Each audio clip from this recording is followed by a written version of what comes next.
حق د پاکی مینې مې ادا کړلو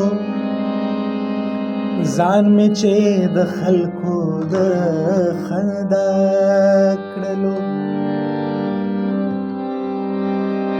سوای بلبل غوږونه ونیسئ زار